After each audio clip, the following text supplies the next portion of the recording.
Benny the lazy puppy. You know, there's this little town I love to think about, tucked away between some rolling green hills and a sparkling blue stream. It's the kind of place where everyone knows everyone, and the air always smells a bit like fresh grass and cookies. And in this town, there's a puppy named Benny. Benny's a golden fluff ball with big brown eyes and a tail that looks like it's made for dusting shelves. But here's the thing about Benny. He's lazy. I mean, really lazy.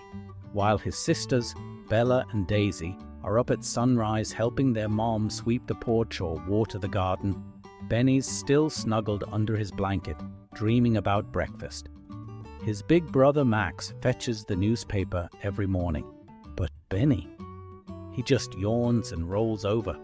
His mom tries to nudge him. "Benny, want to help us today?" she'll ask, her voice all gentle and hopeful. Benny always gives the same answer, half asleep. "Maybe later, Mom."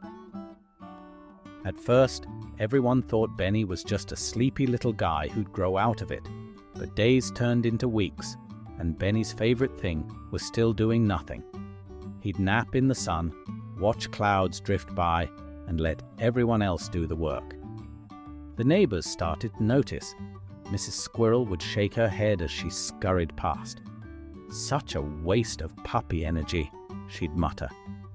Mr. Robin would chirp, "If only Benny would join our morning song." Even Benny's friends stopped asking him to play fetch because they knew he'd just say no. One afternoon, the whole town was buzzing. It was almost time for the Spring Festival, everyone's favorite day. There'd be games, music, and more treats than you could count. Everyone had a job. Bella and Daisy were hanging ribbons in the park, Max was helping set up the stage, and their parents were busy baking pies. Benny? He was stretched out in the shade, watching everyone rush around. He felt a little left out, but not enough to actually get up and help. "They don't need me," he thought. "I'd just get in the way." Then, out of nowhere, there was a shout. "Help! Help!" It was Mrs. Squirrel, and she sounded scared. Her little boy, Sammy, had climbed way too high in the old oak tree and was stuck on a skinny branch. Sammy was clinging on, shaking, and the branch was swaying dangerously. Everyone ran over, but the branch was just too high. The grown-ups tried to calm Sammy down, but he was too scared to move. The other puppies barked and jumped, but none of them could climb a tree. Benny watched from his spot in the grass. His heart started pounding. He wanted to help, but he'd never done anything like this before. He'd always let others do the hard stuff. For the first time, he felt a little ashamed. Then Max called out, "Benny, you're the smallest and lightest. Maybe you can climb up and help Sammy." Benny froze. Everyone was looking at him. He gulped. His legs felt shaky, but something inside him said, "You have to try."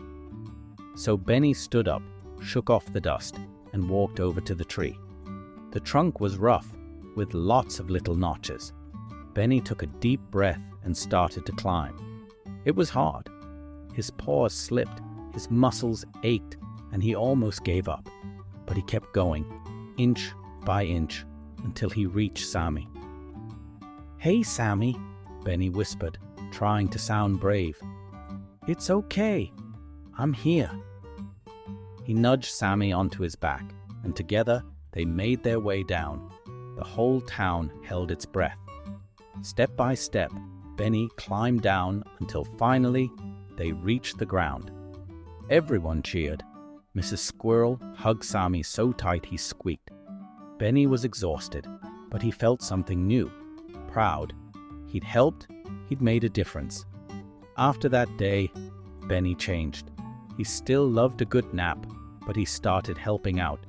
He fetched the newspaper with Max, watered the garden with Daisy, and even learned to bake cookies with his mom. He played with his friends, joined Mr. Robin's morning song, and always offered a paw when someone needed it. Benny realized that being helpful wasn't just about chores. It was about being part of something bigger. His family, his friends, his whole town. And every night, as he curled up in bed, Benny would smile, knowing he was loved not just for being cute and fluffy, but for being kind and trying his best. And that's how Benny, the laziest puppy in town, became Benny the Brave, the puppy with the biggest heart and the happiest tail. And you know, maybe there's a little bit of Benny in all of us. Sometimes it's easy to sit back and let others do the work, or to think, they don't need me. But you never know when your help might make all the difference for someone else. So next time you see a chance to lend a hand, even if it feels a little scary or new, give it a try. You might surprise yourself, just like Benny did. What's one small thing you could do today to help someone out? Go on, give it a shot. The world could always use another brave heart. If you enjoyed Benny's story, don't forget to hit that like button and subscribe for more heartwarming tales. And hey, let me know in the comments. What's one small thing you could do today to help someone out? I'd love to hear your ideas. Thanks for listening, and I'll see you in the next story.